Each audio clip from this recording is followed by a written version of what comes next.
Assalamu alaikum wa rahmatullahi wa barakatuh. How's everyone doing?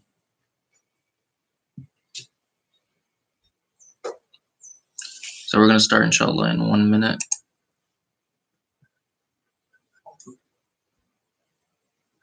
One second.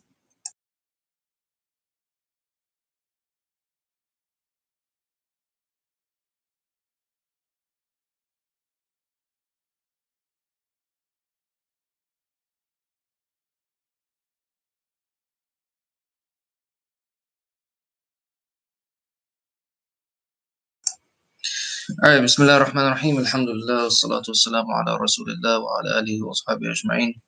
Allahumma alimna ma yanfa'una wa anfa'na bima 'allamtana wa zidna ilman ya rabbil alameen. So inshallah, I'm going to try to keep this class short today.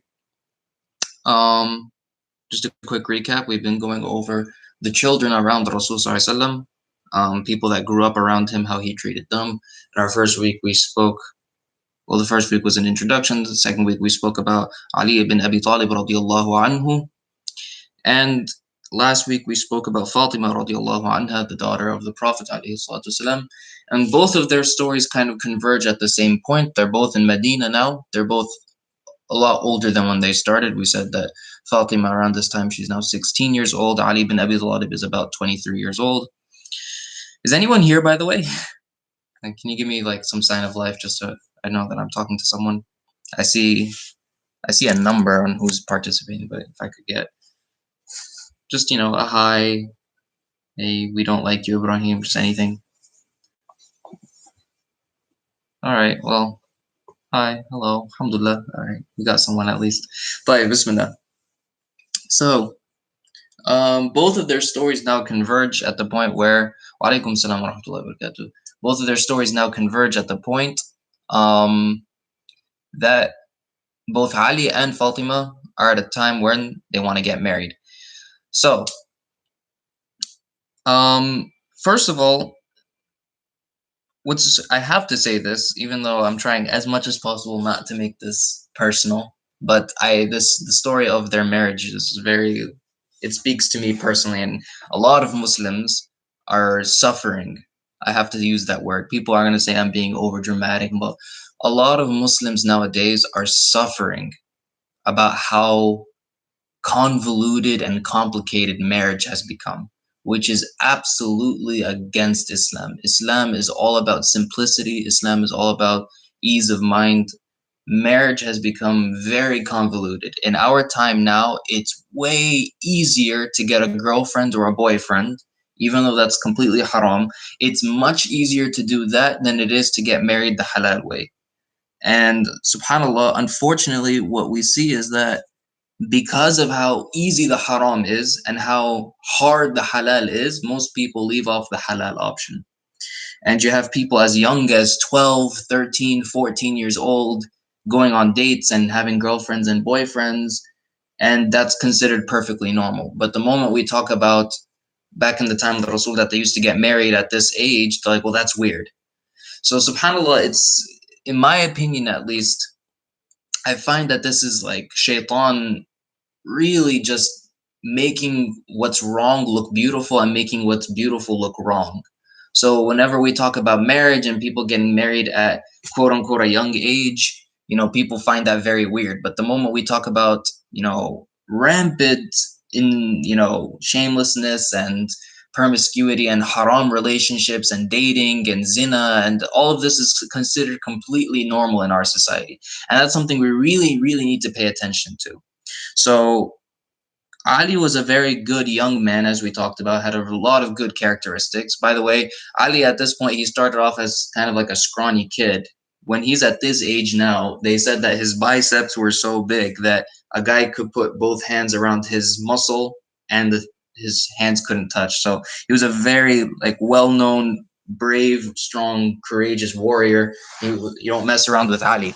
Fatima, on the other hand, very beautiful young girl, young woman. Her virtue is very well known. We talked about her. She's also very brave. She doesn't shy away from defending her father or defending any other Muslim. So naturally, the two, and they both actually kind of grew up together also, because we said that Ali was around 8 years old when Fatima was still a baby. So they kind of grew up together in the same household because Rasul raised them both. So there you can kind of almost imagine them as, like childhood friends now, kind of seeing each other as more than just friends. And I think I mentioned this last week that Abu Bakr and Omar and other Sahabi also wanted to marry Fatima for no other reason other than that wanted to marry a daughter of the Prophet, because that's such a huge honor. You could brag about that for the rest of your life, that, oh, I'm married to the Prophet's daughter. And the Rasul turned them away. He turned them away and he kept giving the same answer. Oh, she's young, she's young. He had someone else in mind. Somebody had, actually a few of them, including Abu Bakr and Umar, actually suggested to Ali and said, why don't you marry Fatima?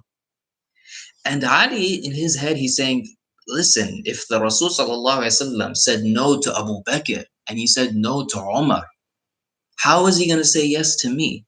Like, I'm no one compared to these people. In his mind, of course. Ali, of course, mashallah, he's an amazing companion. But he's saying, if Abu Bakr and Umar got turned down, what chance do I have? But they kept pushing and they kept pushing, and they said, maybe the Rasul is thinking of you and he's waiting for you to ask. So Ali bin Abi Talib, one day he thinks about it, he musters up the courage and he says, you know what? I'm just going to go for it. I'm going to go ask the Prophet for his daughter's hand in marriage. And Ali, the bravest guy, this guy on his own, they say he killed 14 people in the Battle of Badr by himself. Like he was, at one point, he was fighting 3 people at once. He's a very brave warrior. He knows how to fight. He goes, knocks on the door of the Rasul house, and the Rasul lets him in. Ali, how are you doing? He lets him in. They're family basically. So Ali comes in, he sits in front of the Prophet, and he says that he just went silent. He had no idea what to say. And suddenly he's sweating and he's so nervous. And the Rasul is just staring at him and he knows that something is up. He notices that Ali looks very, very nervous and he says, so what's brought you here today, Ali? And Ali tries to talk and his tongue is just failing him. He's not making any sense. And the Rasul is just staring at Ali, and Ali is just completely lost it. He doesn't know. He's such a nervous, when like the stereotype when you're like, asking someone out, you just get so nervous you don't know how to talk even. So Ali, he said that his tongue failed him, and he tried to say something, and it didn't really work. So the Rasul is just watching him. He said, "Is there anything that you need?" And Ali just said, from his haiba, from the Rasul's like just aura of awesomeness, I just couldn't talk to him. Like it was too embarrassing. I couldn't ask him, I want to marry your daughter. So the Rasul sallallahu, he's staring at Ali and he says, لَعَلَّكَ جِئْتَ تَخْطُبَ فَاطِمَةَ. He said, perhaps you came so that you can ask for Fatima's hand in marriage. So he's kind of helping him out a bit, like maybe you came because you want to marry my daughter. And Ali can't say anything, just he nods. So the Rasul says, great. Do you have anything for her? Mahr. So for those who are not familiar, what is mahr? In English, the word is dowry. Now, interesting, in other cultures, dowry is something that the woman pays to the man so that she can marry him. So a woman would actually pay a man so that she can marry him. In Islam, it's actually the opposite. The man pays the woman. He pays her a wedding gift as an agreement on marriage. It's not him buying her, as some Islamophobes try to put it, like, oh, you're just buying women like they're... No. It's like, how it's understood in our culture that you need to buy a wedding ring, even though some of them are crazy expensive, thousands and thousands of dollars, but you have to buy a wedding ring, man. You can't propose to someone. You got to get on one knee and open up the thing with a wedding ring. In Islam, it doesn't have to be a wedding ring. It can be just any amount of money. So the Rasul asks Ali, he says, do you have any money for a dowry? And Ali says, I'm completely broke. Which is true, by the way. Ali, at this point, he didn't have a job. He was just doing odd jobs here and there, and he wasn't getting paid very well. He mentioned once that he worked an entire day for this woman, like lifting things for her or, tilling the ground, and she paid him with a handful of dates. There was no minimum wage back then. Like, you weren't getting paid very much. So he said, Wallahi, I don't have any money. I'm completely broke. In our times, this is suicide. If you go to a woman and say, I want to get married. How much money do you have? I don't have any money. They'll throw a shoe at you. This is like reputational suicide, subhanAllah. And Ali is going to the greatest man in the world, asking for probably the greatest woman in the world, and he said, I don't have any money. So the Rasul said, you have a shield, right? So Ali, because he was a warrior, he had a shield. Um, and the Rasul said, how much is it worth?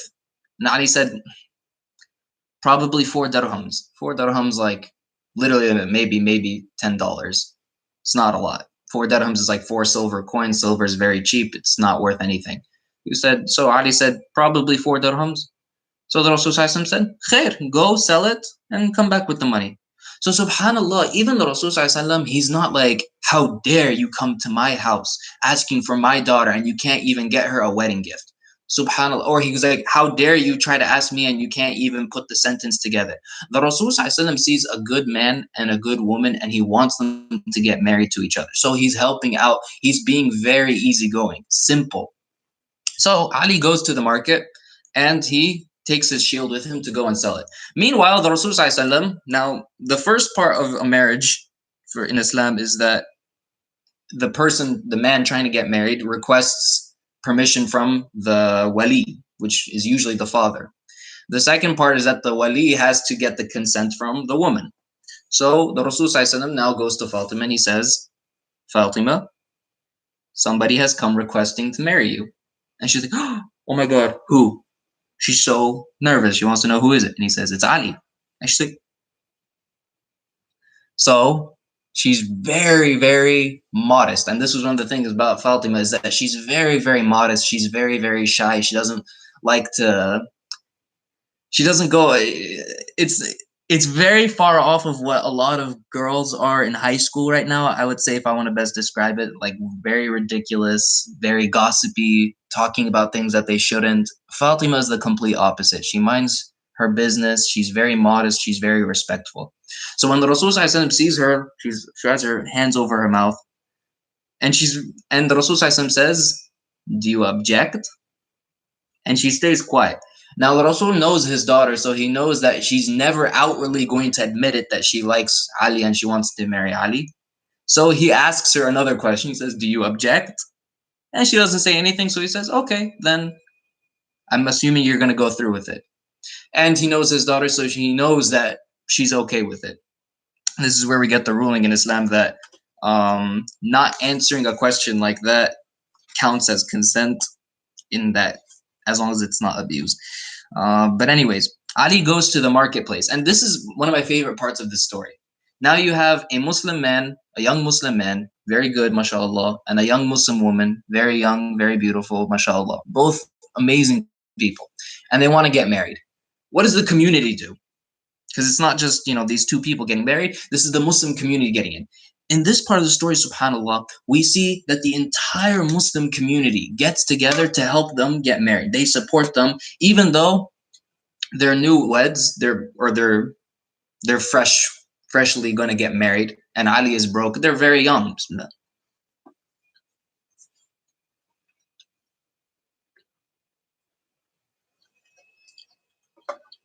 So, how does the community? Excuse me. I'm eating my date because I can't get a date. So how does the community treat these two young people? Do they gossip about them? Do they sit down and go like, oh, Fatima could have done way better? Do they go like, listen, if I don't get married, if I don't get invited to the wedding, I'm going to get really mad? SubhanAllah, you see the most supportive community ever. You see people that are just completely, first of all, naturally loving. They're very affectionate and they're very happy to see these people getting married. SubhanAllah, in our times now, anybody gets married, the only thing the Muslim community does is talk, talk, talk, talk, talk. Oh, did you see their wedding? It was so cheap. Oh, how could she dress like that at the wedding? Oh, did you see the way he was talking with his friends? Oh, did you see their Instagram and their face? Oh, I wonder what hotel they're going to have their wedding in. All they do is talk, or they try to discourage the marriage. They'll talk to the father. Listen, I know your daughter's trying to get married to this guy. Listen, he's from this country, or he has this job, or he has this degree. I don't think it should happen. Ali, when he goes to the marketplace, how much was his shield worth? He said about how much was it worth? See if anyone's paying attention.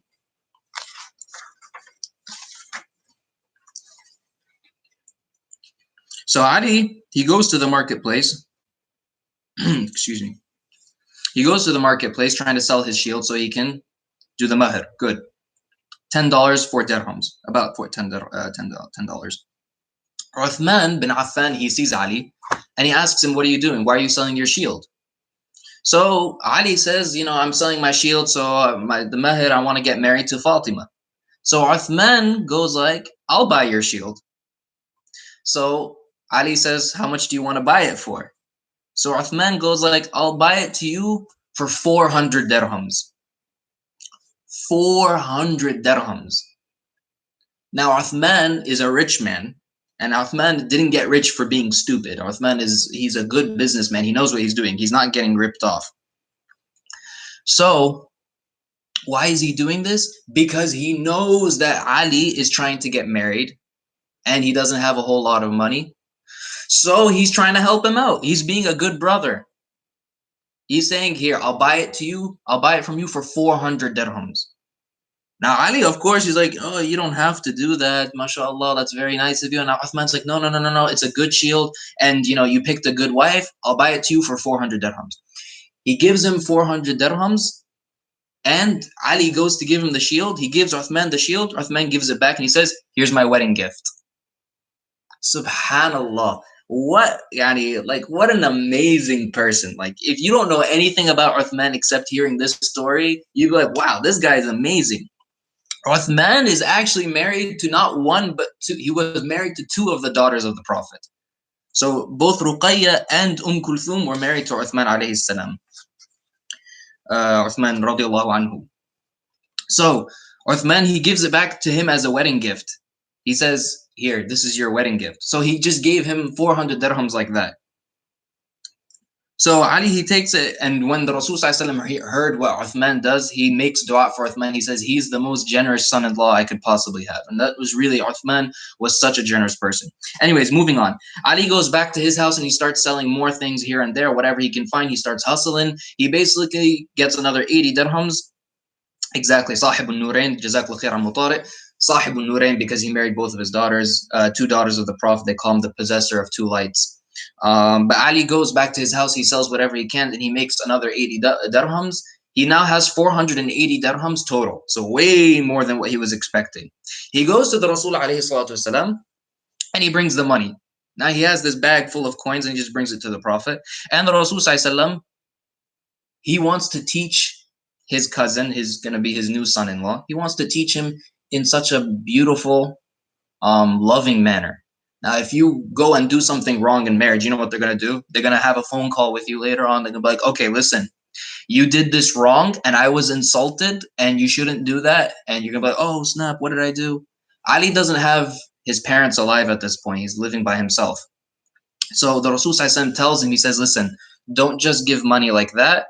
Go and buy some gifts. He said, Ij'al thuluthain fi at-tib. He says, use 2/3 of this money to buy perfume, and use 1/3 of the money to buy furniture. I think it was. Let me double check. Yeah, and 1/3 for furniture, because now they're going to move into a new house. So Ali, he takes the money back. He says, oh, I didn't know that. Now Ali needs to buy perfume. Ali has no idea how to buy perfume. He doesn't know, like any guy here. If I told a guy right now to go buy women's shoes, you're not gonna know how to buy women's shoes. You don't know the first thing about it. Ali is a warrior. He's a guy. He doesn't know the first thing about buying perfumes. So again, we see now the community come in. Who does he ask for help?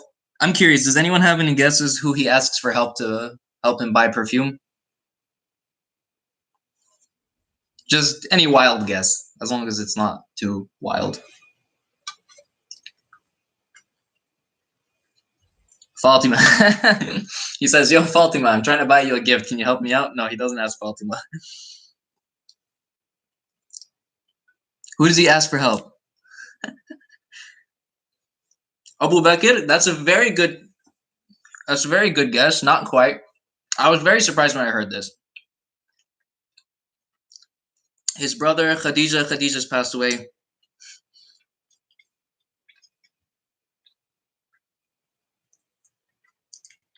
Uthman, good guesses. He actually goes to Bilal and asks Bilal's help. Why would Bilal know anything about perfume? Allah. That's so funny. Who did he ask for help? Allah, mashallah. He asked Bilal. Why would Bilal know anything about perfume? Ziyad Allah yahdik. Because Bilal was a slave for most of his life. So the family of Umayyah bin Khalaf used to make him buy things for the family all the time. So Bilal already knows about all these things.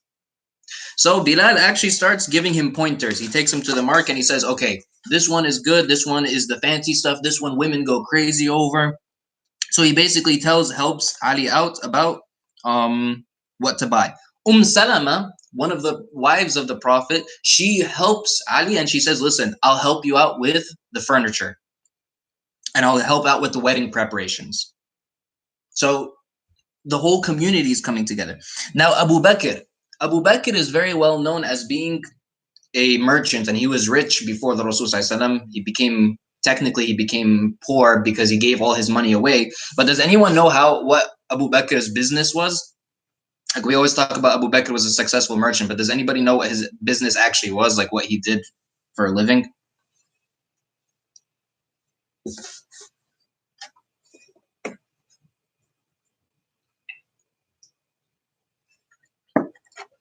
Trade, but what did he trade? Texting. Come on, man. Praying to Allah. I mean, that's not his business, but yeah, he was very good at that. Slave trade? No. Yeah, it was trade, but what did he trade?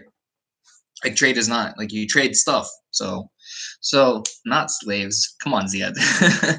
So Abu Bakr's trade, what his business was actually fabrics and clothing. So he was kind of like a clothing manufacturer and clothing, not a manufacturer, but a clothing businessman.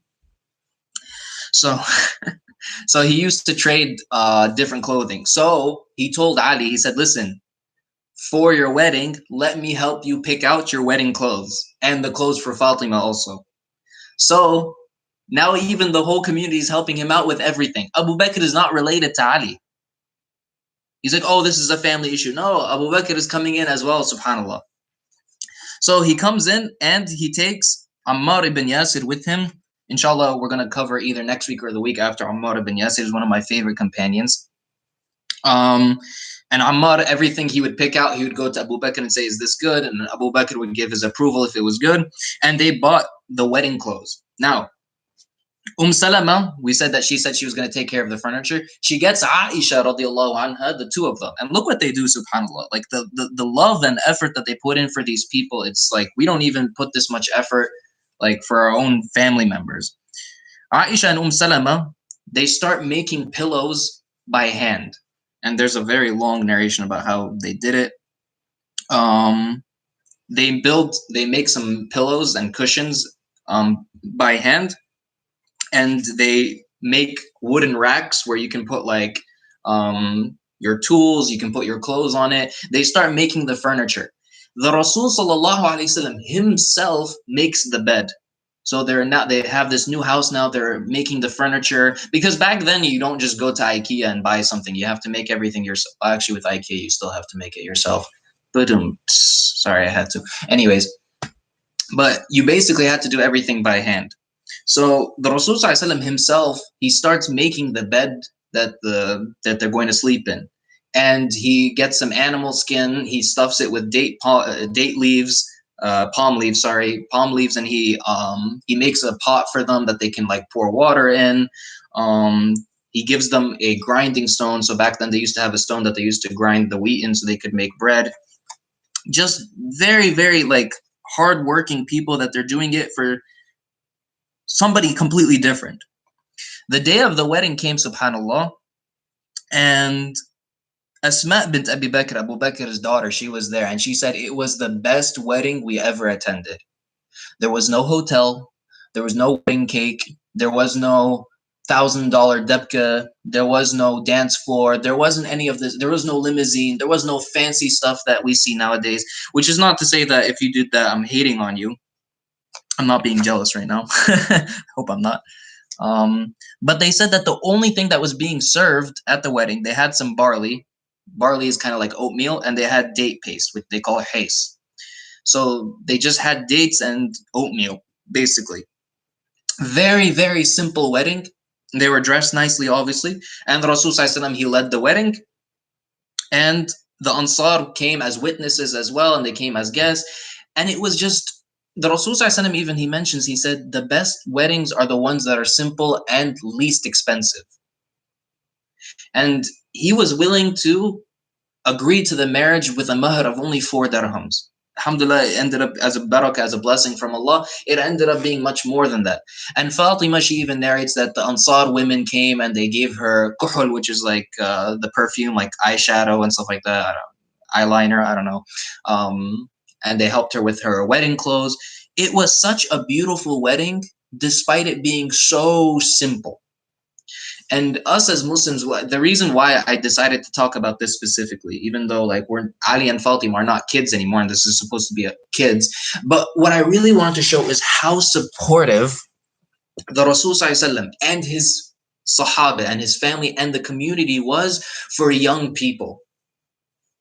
Nowadays, we feel like if a young person wants to do anything, whether it's get married or get a career or get a job, instead of the community coming to help, the community comes to bring him down. And I don't know where along the way we lost our way, subhanAllah, where it's just everyone is trying to one up the other person, everyone's trying to show off, everyone's just like, if they do give something, it's disingenuous and they're looking at the other person. Oh, did you see the gift that they gave? Here, they're so happy to see Ali and Fatima get married for the sake of Allah subhanahu wa ta'ala. And that's another thing that we always fail to realize, is that marriage at the end of the day between two people should be for the sake of Allah subhanahu wa ta'ala. And do you honestly truly think that Allah cares about how expensive your wedding dress was, or which hotel you had your wedding in, or how many people showed up? Allah does not care about these things. On the contrary, he'll care if you do it because it may upset him. There's this joke where they say in Muslim weddings, sometimes the only thing that's halal is the food. I'll let you figure out what that means. But anyways, what we see here is that the Rasul ﷺ, as a father and as a father-in-law, he's treating these two people with the utmost amount of love, and he's giving them the things and the tools they need to get started. He's not saying, all right, I'll let you marry my daughter, but don't expect anything from me. He's the one making the bed himself with his own hands. And to be fair, Ali and Fatima, we're not going to make an entire series about them, even though they deserve it. Their marriage is not going to be easy. Fatima is going to complain later on in her life that they don't have a maid, they don't have anyone to help them do that. And she says that her hands started getting blisters from doing all the work. And she even asked the Rasul, says like, can we have a servant or a maid or someone to help us out? And the Rasul says, no, we can't afford it.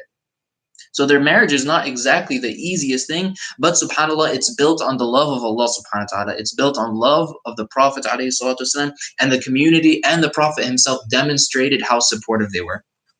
After the wedding, we'll conclude here inshallah. After the wedding, the Rasul tells them to go to their new house, and he said, wait for me. When you get home, just wait for me. I'm coming. I'll be there in a bit. So Ali comes, he sits down. It's his wedding night. He sits down on his new bed, and he said that later on, he said, this bed became our everything. It became our couch in the daytime. It became our bed at night.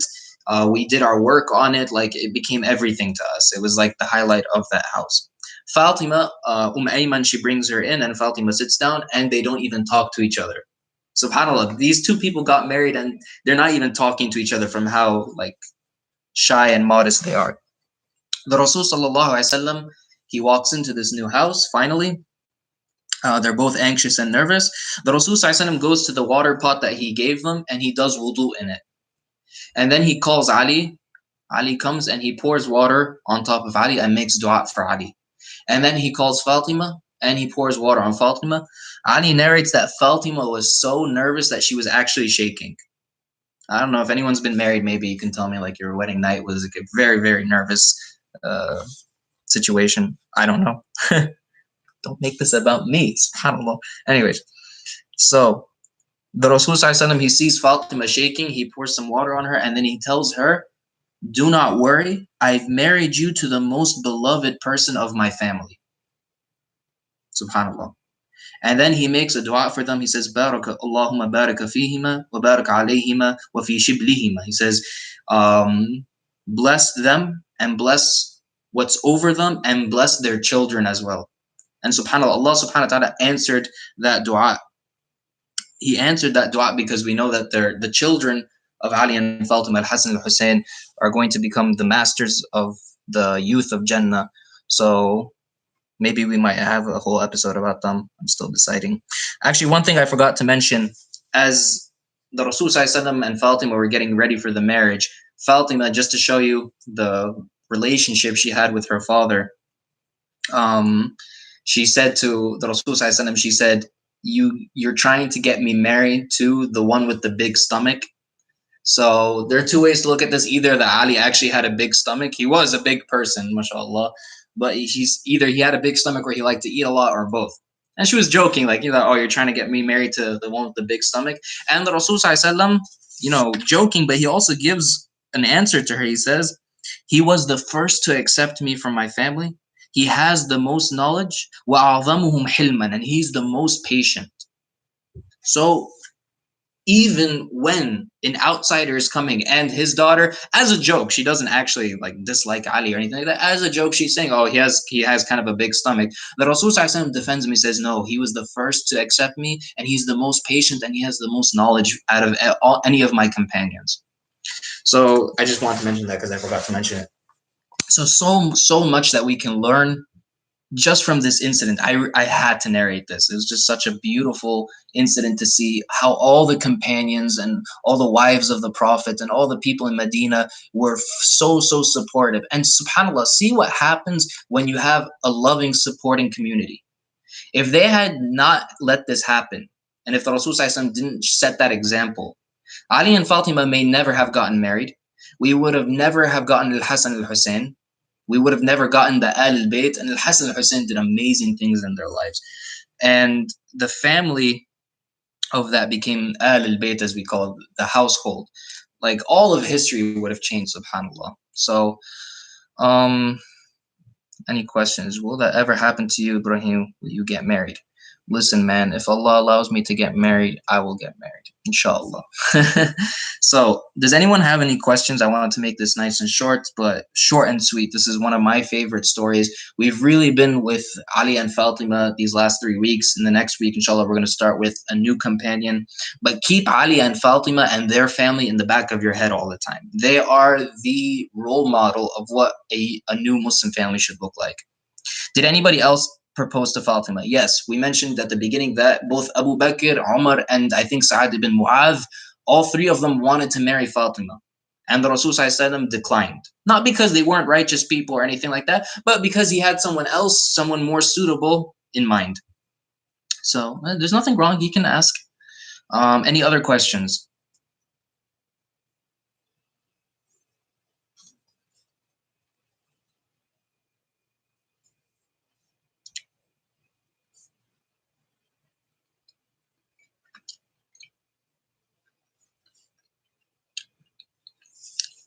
What is the name of the book that you're reading from? The book is called I Survived Another Meeting That Should Have Been an Email. It's a notebook. I just keep my notes in here. Maybe I'll get it published one day. I saw that. Did they have any girls? Yes. How many? I forgot. And what were their names? I forgot. But they did have girls, yes. Good question, though. And I saw that, Ziad. Did Ali and Fatima have any kids? Yes, so I just mentioned that they had 2 girls, I think. I may be wrong, don't quote me on that, but they definitely had Al-Hasan al-Hussein. So we'll get to their kids I'll probably do one episode about miscellaneous, and maybe we'll mention Hassan Hussein. Um, the thing about Hassan Hussein is that they lived most of their life after the Rasul Sallallahu passed away. So even though they're amazing people to talk about, and they had a huge influence, and we have a hadith about them and them inside. One of the hadith that is beautiful. How many of you guys have ever seen a little baby jump on top of a person while he's praying? You know, when he's in sujood and some kid or a baby jumps on his back and starts riding on him. The first people to start that sunnah were Hassan Hussein. Every single time the Rasul Sallallahu would do sujood, they would just like pile drive him, just jump on him, body slam him on the back. One time the Rasul Sallallahu was leading the salah, and um, one time the Rasul Sallallahu was leading the salah, he was in sujood, and Al-Hassan and Hussein jumped on his back, and they were just riding on his back, and he stayed in sujood for a while. And then after the salah, they asked him, why did you make your sujood so long? And he said that I didn't want to interrupt their game. So I didn't want to interrupt them playing. So that's Al-Hassan and Hussein, the children of Ali and Fatima. Any last questions, and we'll wrap up? Are you a person? I could be.